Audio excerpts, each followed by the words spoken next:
two to actually work together. Right? And it's not because they don't like each other.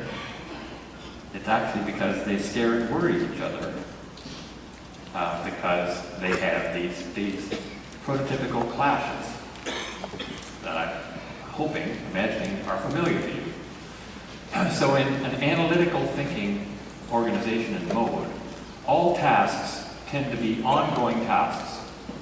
Why? It's because you're running the same heuristic, you're McDonald's and you're running the same algorithm. Here's how you cite a restaurant, here's how you staff a restaurant, here's the formula for that, and you keep running it and running it and running it and running it. So you live in the world of ongoing tasks. As opposed to design thinking, it's all projects. And what is the project? Advancing knowledge, figuring something out that is not now known. And that's a project. When it's done, it's done. And so you organize yourself in your thinking around it. There's a difference in the mode of reasoning. And I would argue that the mode of reasoning is declarative in the case of analytical thinking and generative in the case of design thinking. What do I mean by declarative? Declarative is being able to assess whether something is or is not true.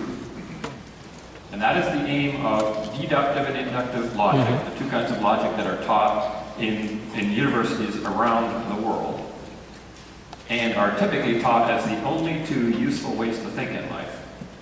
And both of them are for declaring deductive on the basis of these principles, I can declare that to be true. Inductive, on the basis of seeing all of this stuff, I can declare this to be true. How does that get you a new idea? A brilliant American philosopher, a little over 100 years ago, said, you know what? I can't figure out with those two kinds of logic how the world has ever gotten a new idea. So there's a third kind of logic, abductive, which is the logic of what might be. Inference to the best explanation for what one sees in front of one's face, even though one can't prove it.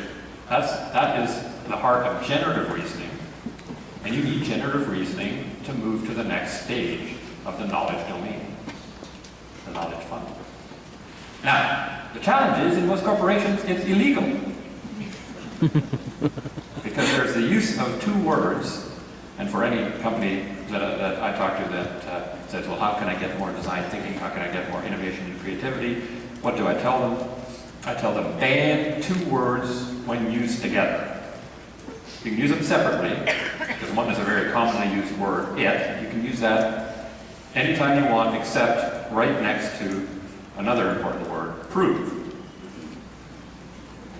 If you use those two words together in that order, if prove is okay, I guess, prove it, you will insist on declarative reasoning, and you will wipe out any kind of new and innovative thinking.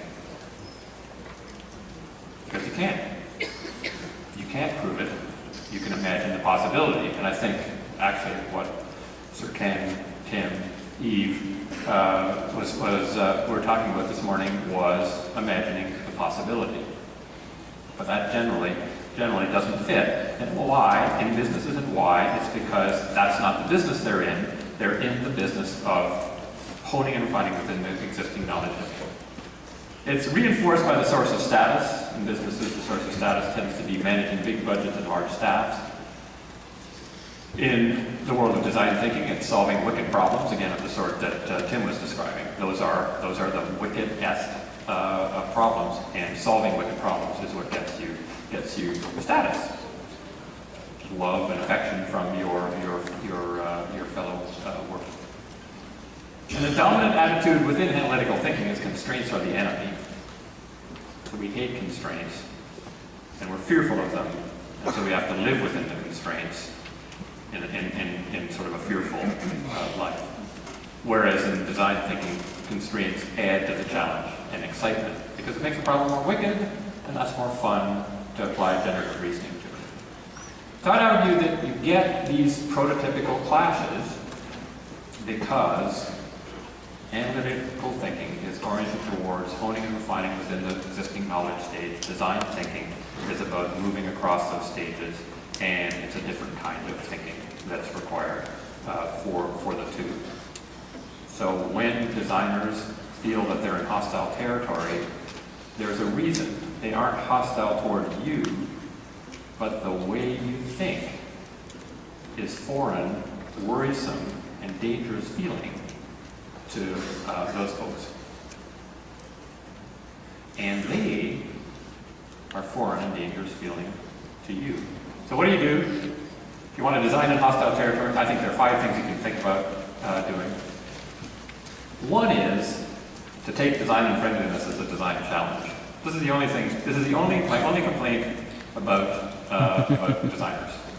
Designers like to solve wicked problems, incredibly wicked problems, and have a gung-ho attitude on that, except one wicked problem, which is, how do you deal with the schism that I've just described?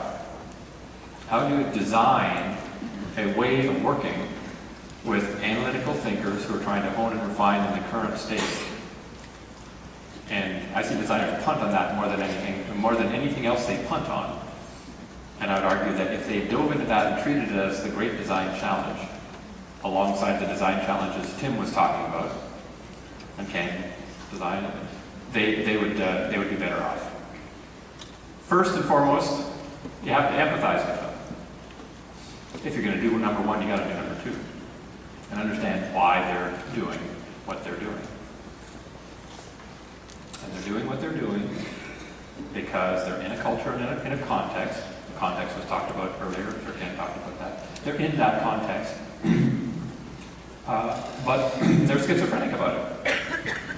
They're trying to hone and refine and produce reliable, replicable outcomes, but they want innovation, which is immediately not something that is conducive to replicable outcomes. It's conducive to who knows what will happen on the basis of this innovation. And so empathize with them. Recognize that they're terrified instead of saying they're dull, boring, hypocritical, etc. Empathize with them. It'll work better. Speak the language of reliability.